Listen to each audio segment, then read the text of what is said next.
Hello viewers, welcome to the June episode of nasscom Insights Tech Bytes. My name is Achyuta Ghosh and I head Insights and Community at nasscom. We are back with key findings from reports released in June. Quick reminder at the start, please make sure that you have subscribed to our channel to stay updated with the most recent insights and trends in the tech industry. Just click the subscribe button and don't forget to hit that bell icon right away. And now we'll have our analyst come in and share key takeaways from our reports.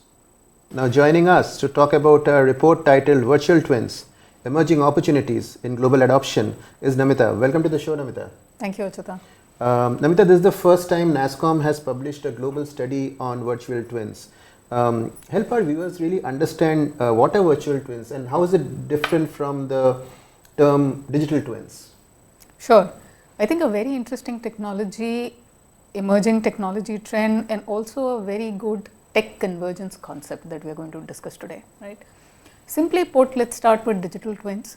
Digital twins are like digital or virtual replicas of anything you can think of physically, whether it's a product like a nut or an airplane wing or a machinery equipment, to a process, for example, a manufacturing process, to a system, a complete airport management or a traffic management system that we could think of. So anything that we do physically, when we replicate it digitally, in effect can be considered as creating a digital twin because the replication is in structure, in the surrounding environment, and the way physical behaves, we are copying that digitally, right? Now, extending it further to virtual twins, if we take a digital twin and we start tracking it over its lifetime, as it changes in the structure, the versions of a particular product, the way it is made, the way it is consumed, the kind of consumers that use it, all of these things define a particular product's life cycle. As those evolve, if we continue tracking it, we look at a concept called virtual twins, which looks at continuity of a digital twin over its life cycle. So, when we did this particular study, we said let's look at it from the entire product life cycle perspective, right. Hence we've called it virtual twins. A simple example, I was just tracking when we did this study, the kind of diseases that we have today. Almost 1/3 of the diseases are because of heart failures or cardiovascular diseases, right? And there's a very interesting project by certain global companies on how do we replicate the living heart digitally, so that we can really predict what's going to happen with the heart before even it happens. And that's a very good example of a virtual twin which is going to track a human heart right from when the child is born till the end of life, right, to figure out what's happening with the heart. So that's an example of a digital twin becoming a virtual twin over time. Okay, so quite an interesting perspective on how the twins technology is actually touching every industry. What are key trends in global adoption that you saw, and how is this technology being adopted in India? I mean, is there anything that you could share? Sure. We did this interesting survey across major industry segments covering manufacturing, life sciences, public infrastructure, right? In effect, about 12 to 13 big industry verticals. But we did this globally, including India. Interesting trends about virtual twins. We've seen the adoption grow almost double in the last 2 to 3 years post-pandemic compared to pre-pandemic 6 years of 2014 to 19. That's very interesting. When you look, when you do a Google search term analysis, and if you look at all the similar terms, Industry 4.0, digital threads, digital manufacturing and all, you would actually see digital twins trending very high since the last couple of years. I think this is where companies are realizing that this is one very real technology to make Industry 4.0 practical and usable, right? Almost 90% of these surveyed companies actually have an active POC or some implementation. Okay. That's a very high number for something that is so emerging. Yeah. Almost 2/3 but are still at the product and process level. What that means is they have not evolved beyond the process to a system level. So maturity is still to come, right, on this technology. India, interestingly, pretty much in line with global, I would say. A lot of interest, about 75% companies are doing POCs. Interestingly, one key issue with something like this, because it's a convergence tech, a lot of different kind of suppliers come into the play, because a lot of different technologies converge across software, hardware, communications technologies, right?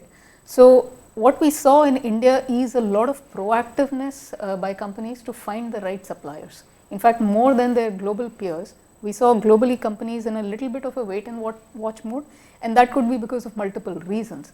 But it's interesting to see that in India, companies were willing to go out and figure out who to partner with. So that was one interesting trend that stood out for us. Great to see that India has jumped on this emerging technology. But twins technology is complex, right? I'm sure there are challenges. Could you share a little bit more on that? And what's the outlook for this technology for virtual twins? Sure, absolutely. A lot of challenges, as I said, because of the interoperability, the software, hardware, communications, all of it coming together. So I think just because of that fact, multiple challenges. One, digital twin or virtual twins is a technology which is probably not very popular. So businesses need proper use cases to have it within their enterprise. And finding that use case can be challenging. The use case has to solve for a particular crucial business problem, but also show ROI. Second, obviously, is finding the right components or right set of components. We did this analysis of what is the level of basic digital and process automation maturity of these companies who we surveyed. And just about 20% met the minimum criteria to be able to take on something like digital twin. So a lot of maturity at the foundation levels needs to come up. Right. Third thing, selecting the suppliers, as I mentioned, whether you go with best of breed across all these tech components, or an end-to-end integrator, or somebody specialist. So that needs to be decided. Obviously, talent and cost of the technology are always there when it comes to emerging tech. But what we have seen is there's a lot of interest lately, and the interest is not just from corporates, but also from governments. In the last few years, we've seen a lot of interest in terms of designing and planning the whole smart city, sustainable city drive with virtual twins. So whether it is LA, whether it's Stuttgart in Germany, or Singapore, the entire city has been built around a digital twin, or rather there's a digital twin for a Singapore city now.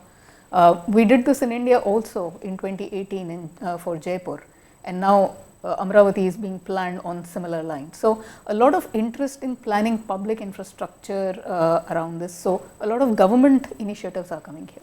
A lot of sustainability initiatives. In fact, according to one particular study by Dassault and Accenture, almost 1.3 trillion worth of economic value add on the sustainability front can be achieved up till 2030, and that's humongous. That means almost 7.5 gigatons of carbon emissions saved or mitigated. So I think in all, good outlook, but there are certain challenges in terms of scaling up. But I think companies are rapidly maturing to this. Great, Namita, thanks for giving the highlights. Viewers, this is a free report. Download link is below in the description box. Go check it out. Next, we have Dhiraj to share key highlights from India's DeepTech Dawn, Forging Ahead, report on DeepTech by nasscom. Welcome to the show, Dhiraj. Thank you so much, Achyuta. Dhiraj, let's start with the overall big picture. How does the Indian DeepTech startup ecosystem compare against other leading global ecosystems in the world? Well, the Indian deep tech startup ecosystem ranks 6th globally in terms of performance and strength of enabling infrastructure. We boast the 3rd largest pool of deep tech startups. We boast the 2nd largest pool of deep tech talent in the world, but that just does not seem enough. Availability of patient capital is something this ecosystem continues to struggle with. Although talent seems to be a strong pillar for the ecosystem, more than half of the deep tech talent in India is AI focused, while it should be operating at the intersection of AI and other deep technologies. Robust R&D infrastructure is another challenge area for deep tech startups in India.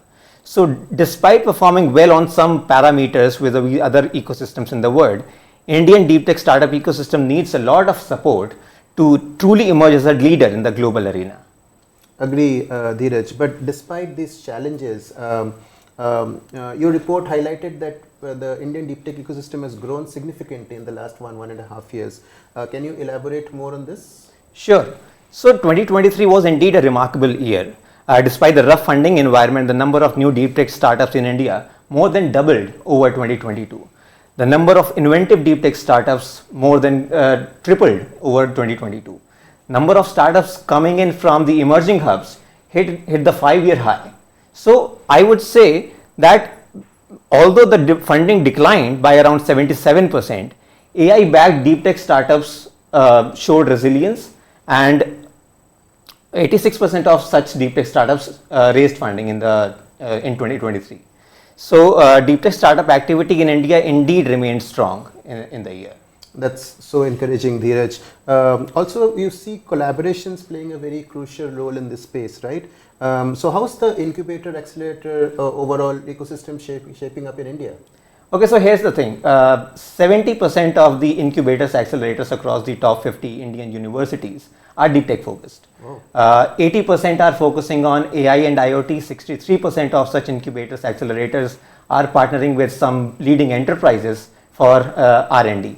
So I would say that this collaboration between academia, industry, startups is able to offer some support to deep tech startups. However, only the top tier institutions in India currently have very successful incubator acceleration programs. So for India to truly emerge as a leader, this needs to happen across tier 2 and 3 institutions as well. And I agree. So Dhiraj, last closing question. In a nutshell, what are the concerning challenges that you see in the Indian deep tech startup ecosystem, and what recommendations, what steps do we need to do to address them? So I see this as a state of deadlock, because where on one hand the startups say that lack of patient capital is restricting their growth, on the other hand the investors say the long gestation periods associated with deep tech startups is keeping them or making it difficult for them to invest in deep tech startups. So startups want the government to help them with grants, with regulatory sandboxes. Investors want the government to establish some co-investment programs with them so that they can invest better in deep tech startups. nasscom has also put forward a set of 5 recommendations for the government. Viewers can check the recommendations in the complete report. Thank you, Dhiraj, for giving the highlights of the report. Viewers, this is a free report and the download link is below in the description box. Go check it out. Thank you so much. Now, I'd like to welcome Khyati from our marketing team to provide a concise summary of our recent thought leadership sessions and explain why you should be watching them. Khyati, over to you. Thanks, Achyuta. So this month we featured a series of engaging and insightful sessions. We premiered Insight Days videos from Calicut, Chennai and Hyderabad, diving into the latest trends and innovations in the Indian tech industry firsthand. Also do check out key highlights from our first ever sustainability playbook, highlighting key sustainable practices that are shaping the future. Curious about how IIT Madras leads IP creation in India? Dive into our conversation with Dr. Dara Ajay, Head TTO at IIT Madras, to discover more. Also do explore key highlights from our latest report on patenting trends in India that shares insights to stay ahead in the tech landscape.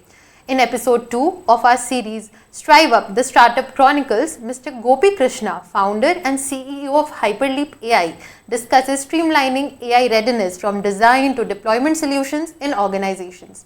Also, we recently hosted a webinar on responsible AI in software quality assurance. We featured industry leaders from Hair Technologies, New Vision Software and Amdocs.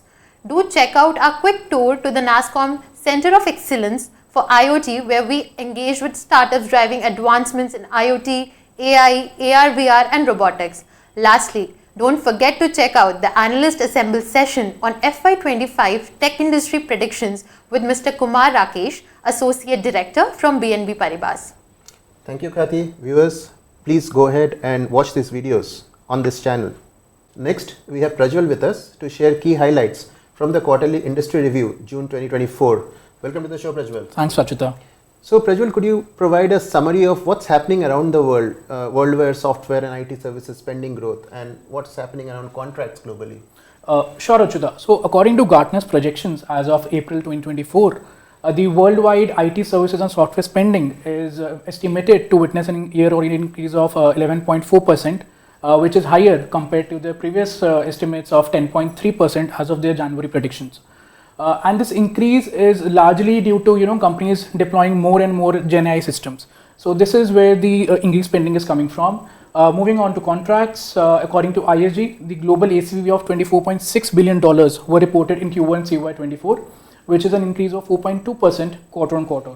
Now, within this, Achyuta, the managed services ACV reduced by 1% to $10 billion, while as a service ACV increased 6.6% quarter on quarter to $14.6 billion, which was largely led by infrastructure as a service. Okay, I think that's impressive. How does it really translate into the Indian tech sector and its segments? What did you see in the Indian tech sector this quarter? Okay, so in Q4 FY24, the tech industry revenue for the sample set of companies that we analyzed, they grew 0.2% quarter on quarter and 1.2% year on year in reported currency terms. Now, if we see, the growth remains largely affected due to softness in demand, conservative tech spending, and longer decision-making cycles. Now, if we come to the key segments, pure play ER&D companies' revenue growth continued with increased demand in transportation, autonomous, and connected vehicle domain. While for pure play BPM companies, revenues grew slightly quarter on quarter with growth in digital operations and solution business and increased demand for cost optimization initiatives.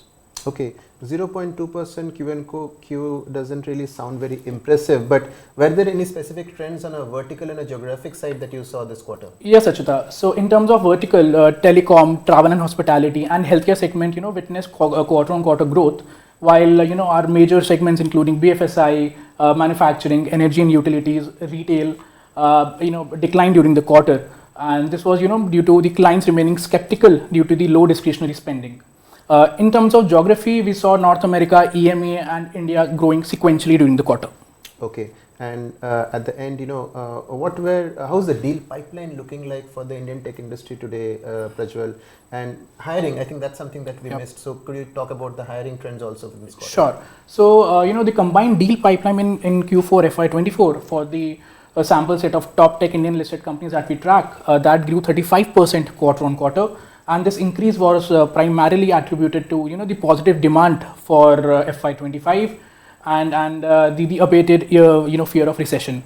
Coming to the hiring part, Achyuta, the net hiring remained soft during the quarter, and we also saw the total employee base declining by 0.4% sequentially due to the ongoing demand contraction and organizational restructuring. Great. Thanks, Prajwal. Viewers, this report is available for download. It's free for NASSCOM members and it's moderately priced for non-NASSCOM members to have a look. Prajwal, you're here, right? Let's quickly move on to the fact book section also. Sure.